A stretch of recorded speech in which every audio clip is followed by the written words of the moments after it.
Bang Fahri gimana? Saya mau baca doa dulu nih. Jadi gini, saya sudah selesai ya. Ada persoalan kita harus memberikan rumit. contoh yang baik kepada pemirsa. Jadi gini, kita dengar dulu Bu Irma, sabar bentar dulu ya. Bu Irma. Jadi ada persoalan rumit yang tidak bisa kita sederhanakan juga. Concern dari Pak Jokowi itu tentang manajemen politik itu memang ada teorinya. Jadi ada Scott Manwaring membuat studi tentang presidensialisme dan multipartisme yang di mana-mana, terutama di negara Amerika Latin itu gagal. Sebenarnya politik kita ini dalam keadaan kemungkinan gagal karena mengelola presidensialisme dengan multipartisme itu tidak berjodoh dia. Jadi presidensialisme itu harusnya seperti di Amerika. Dia hanya bisa dengan bipartai, hanya 2 partai. Dengan 2 partai itu nanti begitu presidennya menang dari Partai Demokrat, maka Republikan otomatis dia menjadi oposisi kepada calon Partai Demokrat. Nah di kita ini ada persoalan karena presiden kadang-kadang yang menang nih nggak punya partai. Pak SBY waktu itu pernah menang, dia belum punya partai, baru pertama Partai Demokrat menang sekitar 8%. Bayangkan 8% mesti melawan 92%. Karena itulah di tengah jalan dia melakukan reorganisasi kelembagaan partai politik dengan cara merekrut partai politik supaya dia mendapatkan mayoritas di parlemen. Dari awal saya menentang sebenarnya pandangan ini sebab di dalam presidensialisme sebenarnya presiden tidak berkoalisi dengan partai politik. Dalam presidensialisme presiden berkoalisi dengan rakyat yang memilihnya karena rakyat yang memilihnya. Berbeda dengan parlamentarisme. Dalam parlamentarisme seorang pemimpin itu apakah namanya Perdana Menteri atau Presiden, dia dipilih oleh parlemen sehingga sebenarnya dia berkoalisi dengan parlemen. Kalau dia mayoritas dia menjadi the ruling majority, kalau dia minoritas itu menjadi oposisi. Nah makanya di dalam parlamentarisme lah muncul istilah oposisi.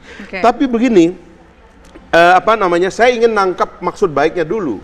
Tapi kalau maksud baik ini tidak bisa disampaikan secara baik, inilah yang kemudian dibaca oleh orang sebagai kong kali kong elit. Yang terjadi saat ini yang memang dibaca sekarang dan makanya itu. saya terus terang agak menyesalkan sikap PKS.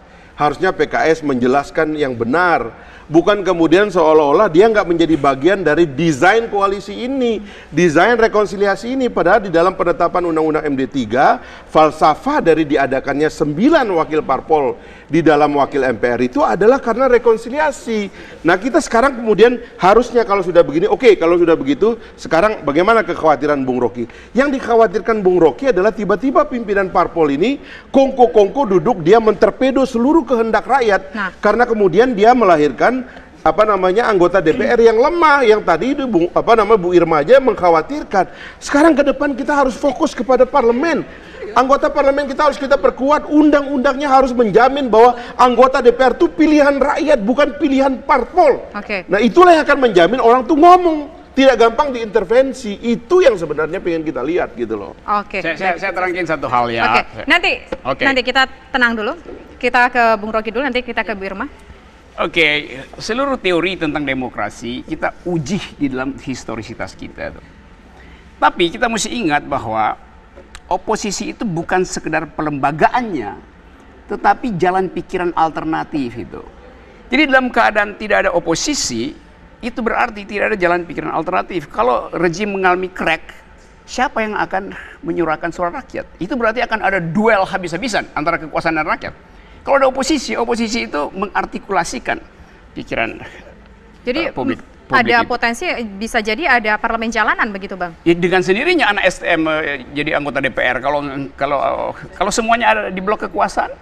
Tetapi satu poin yang lebih penting, politik itu tidak boleh terbagi habis di dalam partai politik. Harus ada yang tidak di dalam formal politik.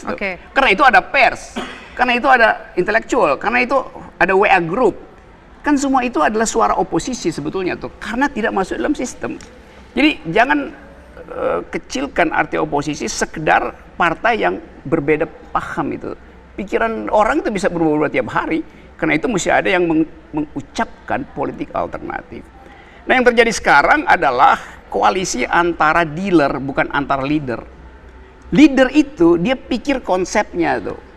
Nah kalau sekarang saya nggak lihat ini tukar tambah di bawah meja semua antara dealer bukan leader. Jadi kita perlu leadership, tapi yang terjadi ada dealership. Tidak ada leadership? Tidak ada leadership. Kalau leadership dia berani ambil posisi, saya oposisi. Kalau yang di dalam bilang yang oposisi mau masuk, stop. Anda nggak boleh masuk. Artinya tidak ada leadership baik dari yang diajak. Ya, tidak ada leadership dan tidak ada etik di dalam politik. Itu yang Oke. menyebabkan Oke, menurut Pak Rocky rakyat Gerung, itu menganggap ini kacau. Menurut Rocky Gerung, rakyat menganggap ini kacau, tidak ada leadership Iya. dan tidak ada etika. Yang Nanti ada dijawab dealership. oleh Ibu Irma dan juga Bang Arief, tapi nanti usaha jeda berikut. Kami kembali sesaat lagi. Ayo.